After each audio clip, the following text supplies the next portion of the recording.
In a few weeks, we are heading off for full-time van life, and there is a long list of things to do. But before we head off on another adventure, we've got a lot to get through.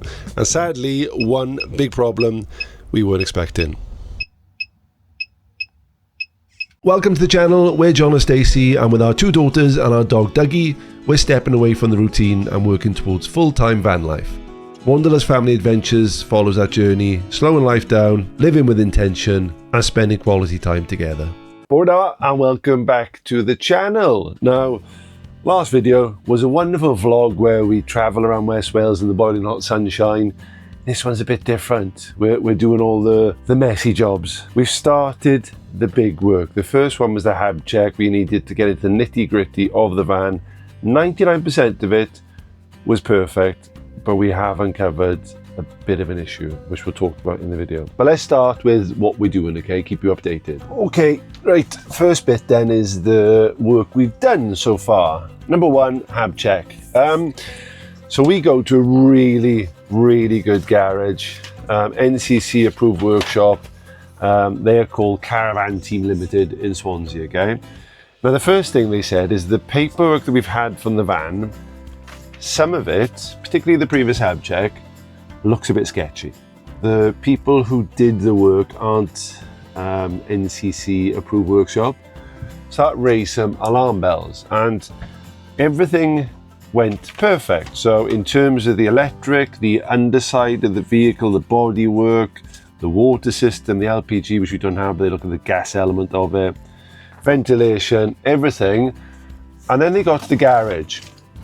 Now it looks to us like something has spilled in there, or water has somehow got into the bottom corner and there's a soft spot, which is not good at all, because that highlights there's an element of damp there. So he's checked everywhere, and he went in like to a fine tooth comb, and 99% is sound, okay? Like the van, in terms of the numbers I'm looking at, they're low figures. But the back end, there is a spot that we need to seriously look at. She's given me a list of things I need to do. Basically, two sides. So one is to make sure there's no areas the water is getting into. So I've got some 522 Sikaflex. I've got some silicone remover. So we're going to be taking off some of the older silicone just to clean it all up, and then going a bit over the top with that just to make sure everything is squeaky clean. That is probably going overboard, but I'd rather do that for now. The other side then is kind of drying it out inside, like where the water's tipped on the inside, pulling back the garage floor, and we've got a dehumidifier in there now, which I'll show you, and that's kind of sucking out some of the water. So in theory, the numbers that he's read, we're going to do all this work, go back in a month or so time, or what I'm probably going to do is buy my own damp meter reader, and then we're going to check to see if it's come down. If it's getting worse, then we need to look at a proper fix, and that's going to be probably cutting out that section and then refitting it, which is an absolute faff. It's an expensive fix, but we've got to do it. We can't mess around with stuff like that. It doesn't delay any plans, because we've still got some windows to get it done, but for now that's going on in the background. So hab check done, all passed. An issue, it's a good thing. We found out that there's a problem early enough to fix it. Okay, so it's the passenger rear corner. Now the guy thinks that at some point somebody's gently nudged something, shall we say, at the back. There's a crack there. This here is a bit loose as well. And then as we come into here, this is our garage space, which is a good old size. I could easily fit in here, to be fair. I couldn't stand up, like, but it's a decent size. Down here is where the issue is. So something has spilled and tipped on the floor down here, or possibly it's coming in from back there. So I've felt there's a tiny little soft spot there, and that's it. That's fine there. It's literally here. You look at the state of this garage, it's not been looked after, so I think some stuff has just been left in here. It's not great, is it? You've got marks everywhere.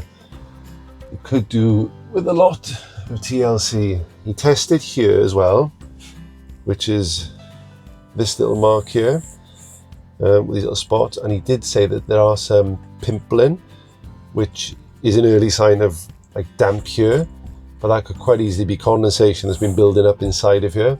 So we've had the dehumidifier on, which is from the 1964s. Thank you, Hannah, for that one. It's a beast, to be fair, and it's taken in a little bit of water, which is a really good sign. So I'm going to put that back on for the day now, so that's going to suck up all the air from inside here. So another thing we've got to sort out is this little clip which goes down here, and effectively that latches into. It's come off. I said I broke it, but it was hanging off anyway. It's just two little screws. They're going to go back in there. That should be a nice easy fix. So the other thing we've done is taken the bike rack off, just popped that out and unscrewed the bolt. So now that's given us some air to breathe, so to speak. I bought caps to go on there, and I'm just going to silicone and check and air it all out.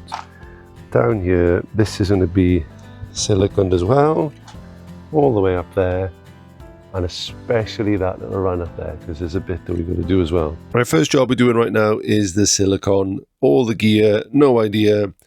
Can't mess it up, can I? It's just a case of putting that stuff, well, actually taking that stuff off with that, putting that stuff on, saving the world. Easy.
So the silicone is all done. I don't like doing it. I'm not very good at it. I don't like not being good at things. But it's done. Probably overkill, but I feel happy. I'll show you what it looks like now. Again, do not judge. So we've done around the edge, everything, around the two windows, and then the bike rack also. And that's it, to be fair. So I've got some paint stuff as well. So around this side now, I'll show you. So see down here, we got these chipped bits of paint. And fix that maybe now. I'll see if I got time. Okay, good morning. It's another day. The silicone took a while to go off. So we did the door yesterday, which definitely is some of my best work. We did up there on the edge. Probably my best work, in fact. And then the back was all done as well. But that's something that's... yeah, we started there, so less said the better. We also did around the door. To be fair, even on the stickers, quite good. So I'm happy with that. Did a bit more. So one more bit left to do, and I'll show you that now. And that's going to be the clear silicone on the window here. That one. Again, doesn't need to be done, but I'd rather do it properly. If I'm going to do it, I might as well smash it all. So the second thing we're sorting, which arguably is probably the most important, you got 4 people, a dog in one van. It's limited space, you know. You've got a weight limit, but you've also got like just stuff to put things in. So me being the organized person I am, I've done look at that for a diagram. That is beautiful. So I'll show it probably better quality on screen, but ultimately I've gone through every cupboard and worked out how we can maximize each space. So for like the bigger cupboards up here, where we've got our clothes and stuff, at the moment, that is not a good space. So we're gonna put a dividing shelf in the middle, and then 2 storage cubes, or maybe 4 storage cubes. So that's where probably my clothes will go. 4 of those, rinse and repeat. An area for toys, an area for Dougie. Job's a good one. So that'll be for that bit. And then for each area, such as the kitchen, the pots and the pans, the clothes in there, everything has its place. And it feels quite good in a weird way, because we've got a lot of stuff to condense into this place. Bear in mind, when we sorted the house, we sorted out so much stuff. We're sorting out again, and we're probably gonna do another sort before we come in here. Everything needs to have its place. And once these are all sorted and they've got the storage stuff there, we'll start moving stuff in, and then it'll clear the room, and it feels like progress is being made, you know? So to give you an idea of some of the stuff we've got, like just little boxes, they're super handy. A plastic caddy that will sit up there, but I need to fix it in the right place so when we lift up the oven, that works. Little bag for fruit, why not? We're looking for fixes for crockery and cups. At the moment, it's chaos, isn't it? I've just put everything in there, so that will be fixed in this video, I promise you. This is for cereal and pasta and stuff. It fits perfectly. And then as we come down into the bottom cupboards, this is where we've made probably a bit more progress. So the top shelf, we've got like the teas and coffees and whatnot, and you've got your cereal and God knows what in there. Then we've got a shelf divider, which is super handy. And we bought a load of these. So in theory, you put stuff in there, such as your tins or whatnot, and it's not going to go anywhere. So that's going to go in there. And that cupboard then, which goes all the way back, look, instead of just chucking stuff in there willy-nilly, it's an organised beauty. Now this one down here is a right mess. We've got to sort out a stacking section for pots and pans, which I do not love. And then the bottom of this wardrobe, we're going to have two of those at the bottom. I don't know what we're putting there, maybe underwear. The power bank will be going, and there'll be shoes at the bottom there. In the fridge, another story. We've got to get like loads of these little things, so I don't know what the hell you put in there. That's Stacey's baby.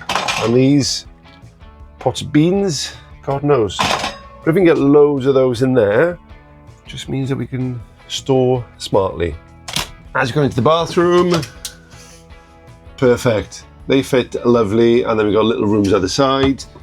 I want to get something for down there, two little squares, but God knows what at the moment. And when I measured, I did forget to measure here, but that goes in there nicely. So we're looking quite good. Now this space is deceptively decent. We can use this as kind of like a homeschooling area. I can set something up to put some files in there, no problem at all. Now the TV had 4 screws in on each bracket, a load of gunky putty, so that took an age to get out. But that is giving us loads more space. And then alongside that, we've got the tech cupboard. So I'm gonna put a little shelf on there to put some more stuff above it, but I'm gonna wait until he's done the solar, because this is kind of the entry part. In there is our towels, loads of storage in there. This warms up because it's above the gas where the fridge is. So I thought, well, dry the towels, why not? Every cupboard is ready to roll. Dividers, bags, underwear things. Everything we need is there, apart from the clothes. Another one, Dougie's cupboard. Now this is like a towel thing you wrap around it when you come in for a walk. I'm making a microfiber one because that is a big boy. And the toy area, which looks messy, but it's just is all in these cupboards here. So happy days. Third thing that the work is being done is happening tomorrow. So the van has got 20-odd thousand miles. It's a 2019, so we're talking 7 years old, and it's never had the cam belt done. It's fine for the mileage, so in theory we don't have to get it done, but we want to. We're going to be traveling that much more. We bought it cheap enough to do the work to it, so to speak. So the cam belt's being done. The water pump gets done the same time because it comes as a package, and super importantly, we're getting the air condition regassed as well. So all that's happening tomorrow, Wednesday, collect it Wednesday evening, Thursday morning, and that's a big thing because the cam belt on a wet belt engine, so to speak, if that goes, you're bang in trouble. So that's going to be fixed. And then in theory, in terms of like the mechanical side of it, we're good. And then we're on to the biggest job of all. Now, the electrical side of things. So that work's getting done on the 20th of July, and he's got the week basically to pack in 3-4 days, whatever it's going to be. So the solar, the battery, all the components and stuff that go with it. Onto this stuff. So obviously we're going off grid, and we're going to try and do it properly. In fact, I haven't showed you. So you've got 2 solar panels. They are 190 watt each. Originally the guy told us to get 125, similar price.